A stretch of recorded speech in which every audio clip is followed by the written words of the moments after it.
getting it down the field. And so this is an important thing. Another concern that we've heard is increased taxes. Right? Taxes are going to increase. To be clear, taxes do not automatically increase with incorporation. The new council will initially have a set budget, so that state shared revenue would start to come in, that half-cent sales tax would start to come in. The county will continue to manage everything until July 1, 2026. They're legally obligated to do that while the town is setting up. And they've even told us that they would work with us in the future if this area decided to incorporate, to be able to offload that at the appropriate time. We're not going to just, here's the keys, go and have it. So there'll be a transition process to make sure it's done right, it's done successfully, it sets the new community up. New initiatives requiring a tax increase, they're going to take time. They're going to be under sharp public scrutiny. So if there's any proposed new tax increases, there's going to be public hearings for that. The residents will be able to be a part of that process. You'll have elected representatives who will be a part of that process to determine what that looks like. And so new property taxes, as I said earlier, require a vote, but a council could vote to pass the sales tax. But there'll be a process for that. And us as the community, through our representatives, will be able to make those decisions. The next concern is that there be an unelected council that would serve. So after we incorporate, you can't just have an election right away that quickly. So the county will have a process that they will appoint that first council. And that council will serve temporarily. They'll serve for a year or less. There'll be an election in August 2026 where a new council will get to come in and be able to take the ball from there. And so the board of supervisors will have their own vetting process and how they're going to move that forward. The initial council representatives, they have to live in Santan Valley. And the initial council will likely interview not be paid.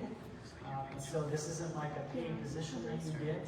Anybody in the community, anybody here tonight can apply as long as you live within the boundaries. There's state law that says that councils can't vote to increase their own pay. They can only increase the pay of the next people. So that first council, they're going to be volunteers. And they're going to be doing a labor of love because they're going to have a lot of work ahead of them right out the gate and moving these things forward. Concern number 3 is that we don't have enough funds. That $50 million is not enough in state shared revenue as a starting point. And so we did an initial minimal required expenses cost sheet that we put together. There's been some individuals in our community who have been saying on our behalf this is not accurate, that it is a budget. It is not a budget. It is a look at what does it look like for this area to be viable. Can we, if we incorporate, can we survive, can we pay our bills? And so there's certain things that are required to have. You're required to have a police force. You're not required to have fire service, interestingly enough. You're required to have a town clerk. You're required to have a location somewhere, whatever that looks like, for us as the community to be able to come and interact with their government. There's just certain things that are required. And so what we did is we said, hey, what are the minimally required things that we have to do just to get out the gate year one? We as the incorporation committee, we are not the town of Santan Valley, meaning it would be disingenuous and have a lack of integrity to tell you this is what we're going to do, this is what's going to happen, because we can't promise that. If we promise that, that's setting up false hope and false expectations. And so what we said is, hey, okay, here's the things that are going to be required to get us out the gate. And we looked at things like police. So police, we got a quote, would be like $10 million. We went ahead and threw in $15 million. We looked at, okay, we're going to have an attorney. So here's that. Here's town manager. After the town manager, so I'm just going to pay them. All of that stuff. So we looked at all those things, and we looked at what would be minimally required, $25 million. And then we would still have another $25 million left over. And so if any of those things are under budgeted or we decide as a community we want to do more, we have other funds in the budget to look at that and be able to pursue that. Tyler, those numbers you're quoting there, I asked Mayor Nancy, just give me an idea of ballpark as far as what your annual revenues are, and they're significantly less than what you're talking about. So you will have a starting point with, even today, what we run the city of Maricopa on, enough money. In my 12 years of service, 4 years as mayor and 8 years as county supervisor, didn't spend one day in a permanent location. My first 4 years as mayor, I was in a trailer complex. We held our council meetings in the lobby of our water provider. Then we moved over to the school district office and held our meetings. And it wasn't until about a year or so after I had left as the mayor did we build City Hall. But we did make the strategic purchase as far as buying the land. Like I say, we bought it on a fire sale, so we planned for the future. But the point I'm trying to make is, if you have patience and if you have good fiscal conservative leaders, you can make it. You can do this because you're going to have a sizable amount of money. You just need to be wise about spending it and be patient. And this doesn't even include all the other things like the half-cent sales tax that we would start to collect, and other fees that would start to come in. And so there's a lot of opportunity to move this forward, at least get us going for that first year or two, get us out the gate. Concern number 4 is there's no room for retail. And as I showed earlier on that map, we think there's plenty of opportunity for retail and to be able to do what we need to do. And so there's that. And then concern number 5 is promises without a plan. I've kind of addressed this earlier, is it's hard to tell you exactly what's going to happen with integrity. And so we want to have integrity, and so that's why we've done the way that we have. We think that the incorporation gives us the ability to make those decisions together. You're going to have a town council that you get to tell and say, hey, this is what we want to see for this area. Queen Creek, for example, they want to cap out their population of 150,000 people. When they incorporated, that was part of their general plan. And so the decisions that their leaders are making are based on keeping it at 150,000 people, which is also another reason they will not annex all of Santan Valley if we don't incorporate. Because they have a general plan that's guiding the direction, and they're making decisions based on that. They want to be at 150,000 people. And so our town council will be able to work with us to make those decisions. So there's that, and that's actually it. So at this time, Laura, we're going to take some of those questions. You want me to give them to you? Again?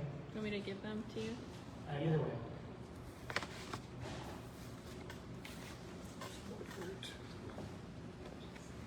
Maybe if you can, I can read that off.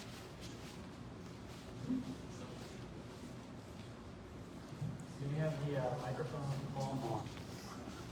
It says, this first one. So we have a little ball that's coming around. Laura's going to throw it at you. Just catch it. It's kind of fun. And you speak into it. It's not like a microphone. Where will the city hall be located? Working with the trailers. Yeah. So that's a decision that the city councils in the future will have to make. Tony, you shared that it took many years for Maricopa to figure that out.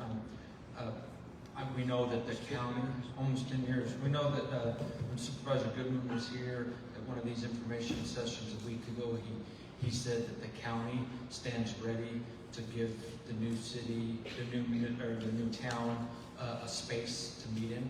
And so they have these buildings that are just east of us right here. So I imagine that would be probably a place, guessing, where the town could meet and have their city council meeting, town council meetings and whatnot. And so that would be something that the new town council would have to work out with. But I think options, working with the county, and maybe some of the school districts to find a place where they could have an office.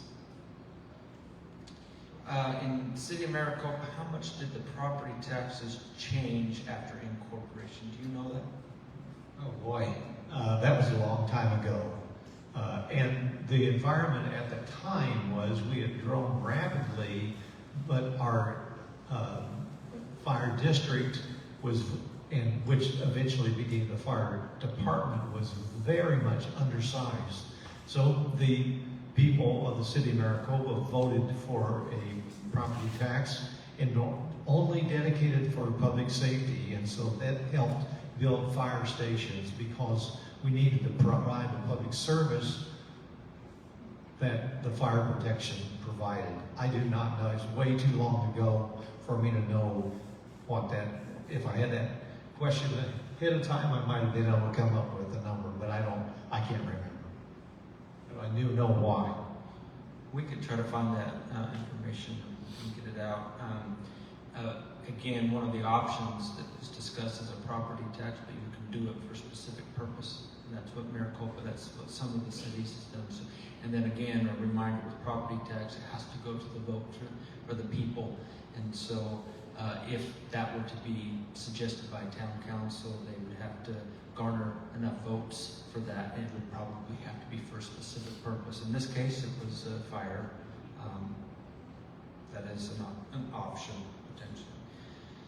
And it's another question on that SIM card was, can zoning changes already approved be overridden after incorporation if this city council deems there is a better use? When you approve a general plan, that general plan may have a different configuration and different land uses than what it currently exists. So yes, the highest level of planning document is your general plan. And so whatever you as voters decide what your community land uses will look like will then override. And those changes are generally on a 10-year cycle. But since you would be a new community, you would create your first general plan in, within a few years. So another question is, if we mentioned that a county supervisor lives in Santan Valley, how many county supervisors live in the incorporation map? So Mike Goodman is the supervisor who lives in Santan Valley. He does not live in the incorporation map as the map is right now. So there would be no county supervisor in the incorporation map, but you would have 7 town council members in your map. Anything else to add to that one? All right. Does Pinal County have a general land use plan to help guide development in the county? And is the county prohibited from having one? And would our town have one? For the unincorporated areas, the county calls it the comprehensive plan. It's basically all similar thing. It decides on what land use, it decides on, what type of other amenities and what your community is going to look like. For the county, the unincorporated areas, it's called the comprehensive plan. It's revised every 10 years. I think the last revision was about 2 or 3 years ago. But it serves the same purpose. It guides the county's planning and zoning commission on matching changes that are consistent with the general plan. And if they're not consistent, well, those are normally zoning changes that eventually would go to the Board of Supervisors. So counties have comprehensive plans, cities have general plans. That's great. Let's see, should I vote against incorporation just because some developers have donated money to the committee? Why or why not? That's a good question. Yeah, Adrian, I'll let you. You should vote for or against incorporation if you feel that we should be a community that makes our own decisions locally for what's best for the growth of our community. Developers and others have donated to Incorporation. The reason that they've donated to Incorporation is because they see Incorporation for Santan Valley as also in their best interest. Because when you develop land for residential, that has a certain value to it. When you develop land for commercial, it becomes more valuable. But you can't really bring in commercial development into unincorporated areas easily because restaurants and hotels and movie theaters, they don't want to come to some place where there's not reliable infrastructure and public services that they can count on. They want municipal government to provide those services so that they know that they've got some security when they sell that property to the restaurant owners or to the movie theaters, that they're going to get a return. So the developers want to make the property that they already have more valuable. And then where right now what is happening is that land currently zoned, currently as part of the county's comprehensive plan is zoned for commercial development. That is getting rezoned to residential development. A lot of it multifamily housing, apartment buildings where you wouldn't actually expect to see apartment buildings. And when we incorporate, we expect to see that flip. We expect to see land that is allocated for residential development but hasn't developed out. Maybe those developers will reconsider. But we'll also see commercial development happening in the state trust lands areas because that land is going to sell. The state lands is motivated to sell that property for the highest value. And they're not going to get the highest value in an unincorporated area as anything other than residential. But if we're incorporated, the value goes up as commercial development. So when they entitled the land, the big question that I would have when the state lands negotiated with the county is to entitle that land. What does that mean for state lands? What did they get out of it? Well, what they got out of it was they got the flexibility. If we incorporate, they can sell that land for whatever it's most valuable for. So if it's more valuable as commercial land, they can sell it as a commercial land. If it's more valuable for residential, they can sell pockets for residential. And if we don't incorporate, it will be more valuable as residential. If we incorporate, we believe it will be much more valuable as a little urban center where we can have a downtown, where we can have walkable shopping, where we can just have places to gather and sit down and eat at a restaurant where they bring you the bill after you eat instead of paying for it at the counter before. I stole Mike Goodman's joke there. And I would just point out that 70% of our donors are individuals from Santan Valley, the map. All of our donors have interest, business interests. They care about the area because they're investing in the area. And then finally, I would just say, and I'd like to point out, it's the truth. I think the county's done a good job, but developers, especially in this area, have had it pretty good in this area for a very long time.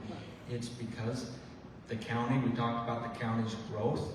It's been tremendous. And so a lot of these residential areas, they've just been allowed to develop without sort of this broader vision. And so where there should be through streets, there are not through streets. And so they've been allowed to squeeze in 5, 10, 15 more houses and not have a through street. That's what's happened in Circle Cross Ranch, for example. Empire should be a straight road through, but we get a lot of traffic that winds through. And so this incorporation will allow for us to have that plan. Growth is good. Growth is coming. We're not saying it shouldn't, but this should be part of a broader vision. And so I just wanted to point that out too.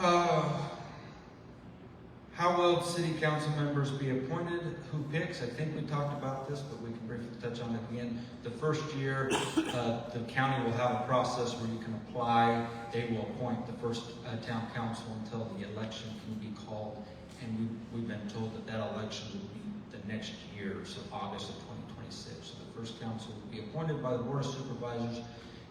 They have yet to announce what that process isn't prescribed exactly in statute, so they're going to have a process that they'll announce once we incorporate.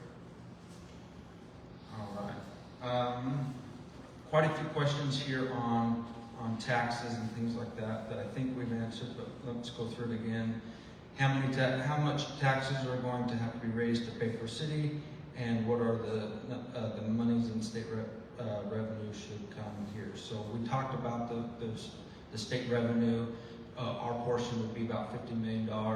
Tony's pointed out that doesn't include some of the half-cent sales tax that the county is pulling in right now, which is several more $1 million. So there are revenue from day one of current tax dollars, current money that we are paying here that will start to come to the new municipality. And based on the projected population, you will receive more state shared revenue than any city in Pinal County.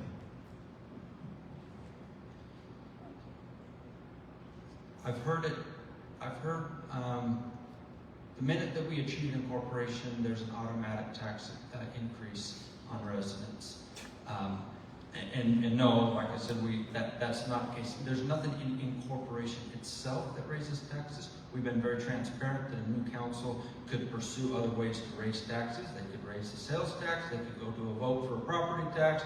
They could put an impact fee on developers. There's lots of other ways that they could potentially raise taxes. Our contention is a sales tax might be reasonable. We pay it all anyways when we go to Queen Creek to shop. And so you can pay that extra cent for a donut at the gas station in Santan Valley and help pay for roads, or you can pay it as you do in Queen Creek already.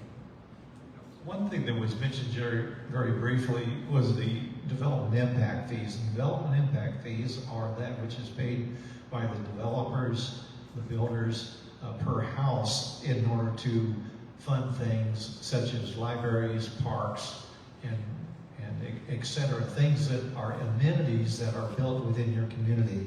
Development impact fees, like I say, my first year as the mayor, our previous councils spent only half of the development impact fee money. So we were pretty cash rich by the time the Great Recession hit. And then we were able to buy properties in order to then build our Copper Sky Regional Park. We built a library, we built other things, but all those development impact fees are targeted for amenities that are there that you currently don't have on a large basis. This is another question about the general plan. What happens if the existing businesses, if they don't I think that's what it says, if they don't like the plan, existing businesses will be part of, will be grandfathered in. It just moves over into the new, how it already exists, the zoning exists, which you transfer over to the new community. And then keep in mind that general plan is a very public process. It's long, it's arduous, there's public hearings, there's public meetings, and then it goes to a vote, I believe. It's very macro. Yes. It's very macro. It's very, very high level. I mean, you don't go down to, individual commercial buildings on a general plan. Great. Another one on the cost of incorporation. We've talked about how's it going to pay for infrastructure. We've talked about some of the funding sources, but this is another question of how much more is rural metro going to cost. As Tyler described, the state statute doesn't require the new municipality to cover fire service. However, rural metro sent out a press release. They've said that they would be willing to work with a new community. There's a lot of options that a potential new municipality, a new town could do. They could pay for that service. Scottsdale for many years paid for rural metro to be their fire department, their town fire department. Chandler, Queen Creek, I think a whole bunch of them paid for rural metro until they were ready to build their own fire department. They could work out, a new town could work out an agreement with the town, or with the rural metro to cover everybody. But once we incorporate the status quo will remain as far as fire department until some sort of service agreement could be developed or worked on or agreed. So the current subscription model will carry over for now until a new town could maybe come to an agreement otherwise. And what are we going to pay the county for sheriff? We would have to, again, up the numbers and figure out how many officers you want and things like that. They did give us some rough estimates as far as carrying over, and I think that's in that cost sheet. Do we remember what's on it? Yeah, it was, the quote we got was 10 million, and we budgeted 15 million to be on the safe side. Okay, we get this one quite a bit. With the election less than a month away, will any incorporation committee members be willing to publicly state whether or not they plan to apply to be appointed to the future First Town Council? This is something, and this is in all sincerity, we have never discussed that as a group. As a group, we've never sat down and talked about who wants to be on council, who doesn't want to be on council. I would say this. I hope that some of my fellow board members would apply and be on the town council. They care very much about the community. They put a lot of blood, sweat, and tears in this effort. They want to see it develop into a beautiful, continue to develop in a beautiful place. And I hope, because they are service-oriented, community-oriented people, that they step up and become a part of the town council. We've never talked about it. One of the reasons is if Buchanan Davis states, I want to be mayor, then that becomes the debate. That becomes my platform for running for mayor becomes the focus, and incorporating the town doesn't become the focus. Right now, the question at hand is do we want to have a town council?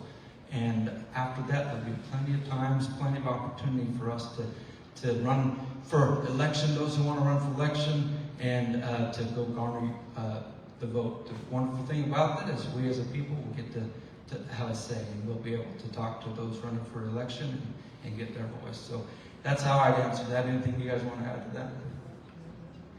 Yeah, I'll say for me, this process has been very hard and costly. And you don't do this sort of thing because it's going to be easy. And so this is something that my wife and I were like, let's pray about that. I don't know. I'm a man of faith. I love Jesus, and I serve as a pastoral resident of the church. I have a lot of priorities in my life. My calculus is very different. I have kids, and the way I look at things is what's the best thing for my family. And I don't know if I applied, but that's the honest answer, and it's something I continue to pray about. But I'm sure whoever those people are, they're going to be 7 very qualified individuals, and the county will vet those people. And so, for now, what I'm trying to do is finish what I said I would do. And I set out to do this, and I'm going to finish it. I might add from my experience seeing the city of Maricopa grow from the first day of incorporation to where we are 22 years from now. You need to elect leaders who are very dedicated, because you have a community that is of 100,000 people, and you're going to have a lot of needs. You need council members who really love the community and are dedicated. So if you take note of who those people are and put them into office. Thank you for that. What outside interest prevented past attempts to incorporate Santan Valley? You want to take that? Oh boy. I know that when I was first county supervisor, I think Johnson Utilities, for some reason he didn't want the incorporation, and then you had a county supervisor that was pro rather than remaining neutral.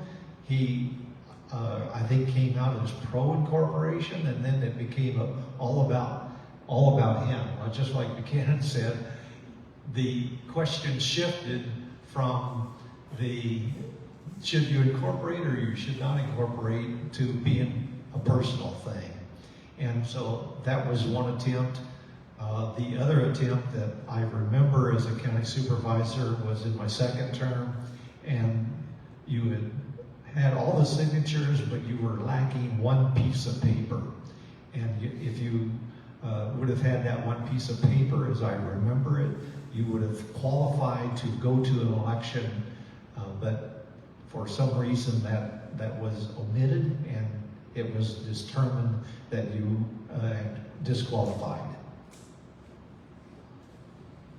A couple other points is the law used to say that if you were within 6 miles of another municipality, they could veto your right to become a city.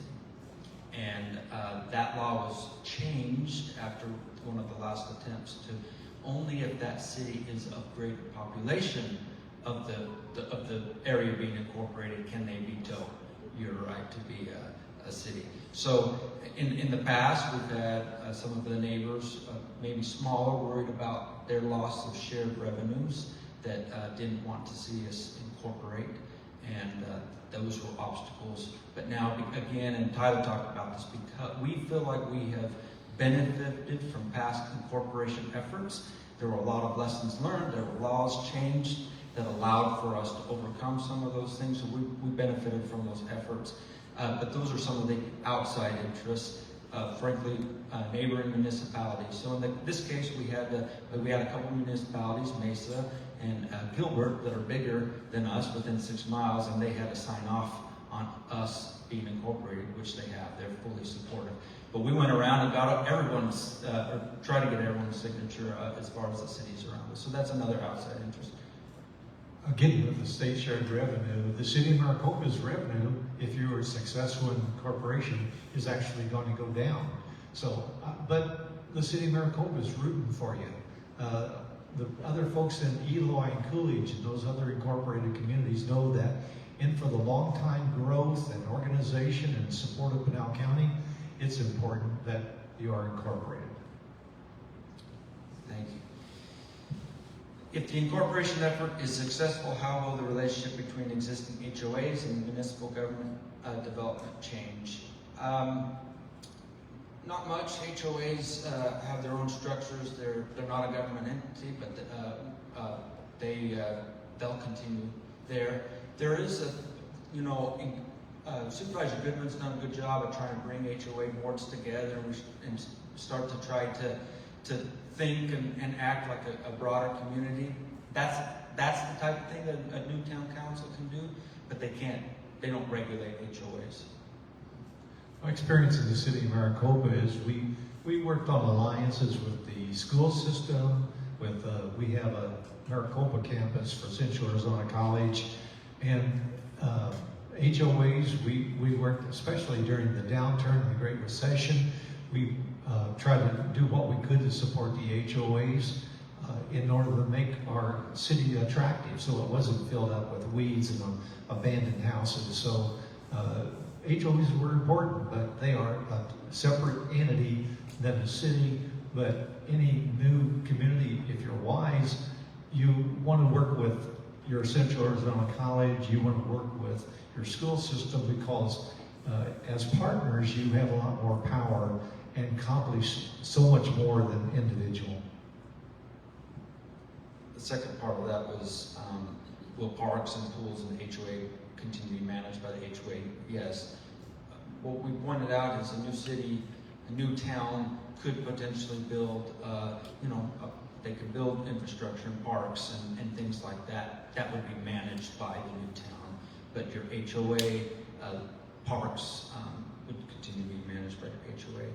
And who will maintain road maintenance? The larger thoroughfares, the roads within the boundary will be the new town. And then there are some HOAs that have their own maintenance for their roads within the HOAs. But if they're county roads now, they'll be part of the new municipality. But they come with the tax revenue too, a couple tax revenues. Existing tax revenues. What options do you see to improve current congestion on Hunt and Ganzette? This would be a great opportunity for Newtown Council to tackle those type of questions, but I will say, just generally, and we talked about it, there are areas where there aren't thoroughfares or through streets that probably should be, and so moving forward, you can try to get ahead of that. I feel like we've been playing catch up in this area for 10, 20 years, and we've built neighborhoods and then tried to build roads to those neighborhoods, and rather than try to build infrastructure. It will take the new town time, but that's something that as they build out a general plan, they can try to get ahead of.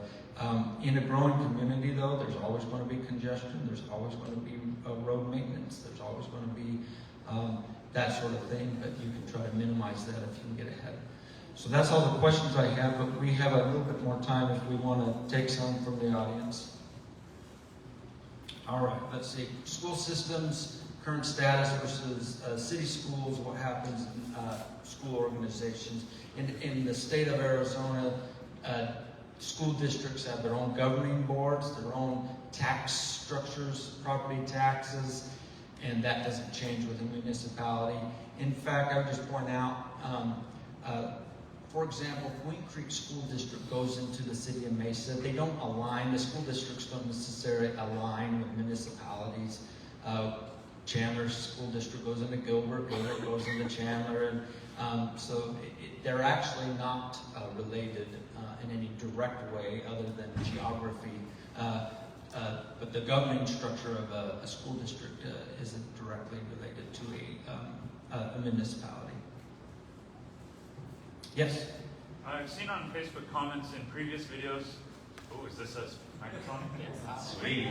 I've seen in previous comments on Facebook videos talking about how if we incorporate, it's going to get split into districts, and it's going to be one vote per member instead of voting for all of the members. I've had a law quoted to me saying we're going to be potentially required to have districts. When I looked it up, it looked like that was unification, the merging of multiple municipal entities. Is that accurate or what? So that's not accurate. Your take on it is accurate, actually. So yeah, that the law that was being referred to on Facebook was I don't remember the revised statute, but it was for unification of a city and a town. If a city merges with another town, basically absorbs the town, we become a town, we take over Queen Creek. Well, we have to form districts. We are incorporating as a town. Towns do not automatically form into town council districts. If we were to form into town council districts, first it would cost money because districting requires a lot. I'm a geographer. I know what districting maps look like. I know how insane they look. I know how difficult they are to draw. I have worked on trying to develop develop software to create districts, for legislative districts, for council districts, for congressional districts. And every time you start to gather requirements for those, you get the politicians coming in and say, oh, but you have to be able to exclude these kinds of people, but we have to be able to bring in these kinds of people. And so it becomes a demographic nightmare on your map. So it would take a lot of time to create the districts, to draw those district boundaries, to make sure they're fair, to make sure that they meet the legal standard for districting in the state of Arizona. And the voters have to approve them. I don't think we want to have council districts. One of the main reasons that we want to incorporate, one of the main reasons you should want to incorporate is so that you have 7 council members that you can vote out. Right now, you have 1 county supervisor out of 5 that you can vote out. And he usually votes in your interest. So there's nothing you can do about the other 4 supervisors. If they don't vote in your interest, you have no say because they're in supervisory districts. You don't want council districts. You want 7 at-large council members, 6 members and a mayor, who all get voted on by you. So if they want to remain in office, they have to listen to what you say. And they may not always do what you like, but they have to act in your interest. And if you don't think they're acting in your interest, you should have the right, I think you have the obligation to vote them out, and vote somebody in who'll do the job right. We actually set it up as a town with this very intention in mind. That as a town, all are represented by all 7 council members. And in order to change that, we have to vote to become a city, and we have to vote on a charter. So by starting as a town, it puts some obstacles in the way of preventing districting. Because we think the best way for this area to be represented is with 7 people who represent everyone and not just their pocket of people. Because that's the situation we have now with the county. We have people that represent just particular parts of people. And so we want everyone to represent everyone. I know very, very few communities, cities that have districts. City of Maricopa doesn't have districts, and that's pretty much the standard the way it is in Arizona. And districts, quite honestly, are subject to gerrymandering. And I know by looking at my audience out there that most of you attended a civics class, and you know what gerrymandering's all about. The lines are drawn for your own self-interest. And the first map of which was provided District 4 that I served during my time as county supervisor, because it was redrawn every 10 years because of the census, was gerrymandered. We had one particular county supervisor who was one of the 3, and they drew a map that was pretty much assured that he would be reelected. And thus, that's why I served in a district that stretched from the city of Maricopa all the way down to Tucson because of the line that was drawn. So I'm not in favor of districts, and your first at-large should be the way it should go. Do we have other questions? Thank you. Yeah, the charts, you're saying the initial revenue is $60 million, and that would be enough to run the city. Now, I did some Google search of, towns of equivalent size, based roughly, and granted, I don't know how accurate this is, but all of their budgets came back 400 million or more per year. So there's 320 some odd million revenue shortfall right off the bat. Where is that money going to come from? Well, as I mentioned, the amount of projected state share revenue and the revenue you're going to get is more than the city of Maricopa, of which you run all of our facilities. We have a police department, we have a fire department, but I think the ones that you chose are already existing cities that are already built out, that have parks, that have police departments, fire departments. You don't have those yet. So you're going to really run lean, or you should run lean and very conservative for the first few years, and then build out. No, I agree wholeheartedly, and all of them are existing, because other than Maricopa, I couldn't really find any other ones. I wanted to find ones that had been recently incorporated, and I didn't find any. Tucson, I think, was maybe the last one. So I was trying to keep it apples to apples, and so they were existing, but at some point, Santan will be there in 20 years, like you say. Is our budget going to be $800 million, $1 billion, because we have a population of 150,000 or whatever? Because you know, government is a consuming fire that just grows and grows, and it knows no bounds. I think it's a good question, really good question, and I think that's why it was so important for the Incorporation Committee to include that large chunk of state trust land in the center, because that's going to be your commercial base, that's going to be your industrial base.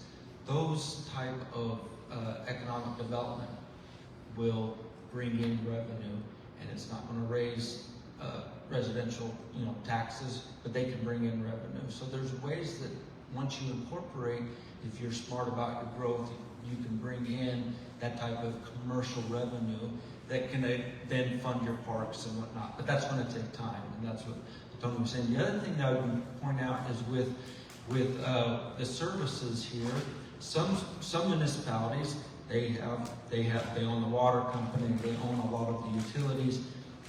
That wouldn't transfer over in the case of Santan Valley. EPCOR will continue to be the water provider for most of Santan Valley. City of Queen Creek will be the water provider for the northern part. And so some of those services, so it's not an apples to apples on the budget from other cities commensurate to our size. It's very hard. Yeah. It's very hard to have apples and apples, because like the city of Maricopa, we don't have our own wastewater. It's a private, so that's offline, and or under another taxing or another rates to fund those. But yeah, it's really hard to create that. But if you could take control of your zoning and create this general plan that we keep talking about, there's ways to grow into revenue without taxing the citizens to death. My advice is just, like I say, be patient. You don't have to have everything immediately, and have very wise, fiscally conservative elected leaders. And with that, and then you're required to have a balanced budget. I think your prospect is excellent. If the expectation is in 5 years we're going to have fine art centers and museums and city halls and all, that's just not going to happen, and it's not reasonable. Well, it's something we can grow into in a very fiscally or sustainable way. It's a good question. We're probably wrapping it up, but yes, let's have another question. There are basically only two different taxes, property and sales. To get up to the $400 million, property taxes would have to be increased. That's through vote. Right. That can't happen unless it's voted on. I doubt that we would bring in a sales tax of 15% in Santan Valley. We're not, Queen Creek's about as high as they come in the general area. Right, and those who vote for a 15% sales tax will not be elected the next. Yeah. And to that point, I saw a comment on Facebook that said that a new town could enact an income tax, and that is not the case in Arizona. All right. One Last question. To touch earlier on the schools, I don't think, I was wondering if that would touch it. All of the monies that we would now enjoy versus sending out to other municipalities and City of Phoenix and all that, do our schools, our local Santan Valley's public schools specifically, would they enjoy any of this money? So, no, that shared revenue is not connected with the districts, and I think they have their own property tax that funds their district. So no. What I would say this, again, Supervisor Goodman talked about this, I think there's actually 6 districts that touch, or 7 high schools in an area, a couple of districts, but 6 high schools, 7, I think he said we're just building a 7th. But what a community can do is they can coordinate, we can talk about, he likes to point out there's not a single public pool, and so a lot of these high schools send their swim teams to Gilbert, Mesa, Chandler. This is an option, a new municipality, and it could be the municipality with school districts could potentially form some partnerships for some a pool, for example, where the teams could go and meet. Those are the type of things that are available. So we think that I think there's indirect ways that the school districts could benefit from incorporation, but it's not that money is separate. Yes. Facilities for youth and families in our That could city. be a potential way where there's a mutual benefit. Perfect. And I would say the county does some of that now. They do a really good job. I think it would be even more so under a municipality. All right. Well, thank you guys so much for coming to be here tonight. We'll be around if you want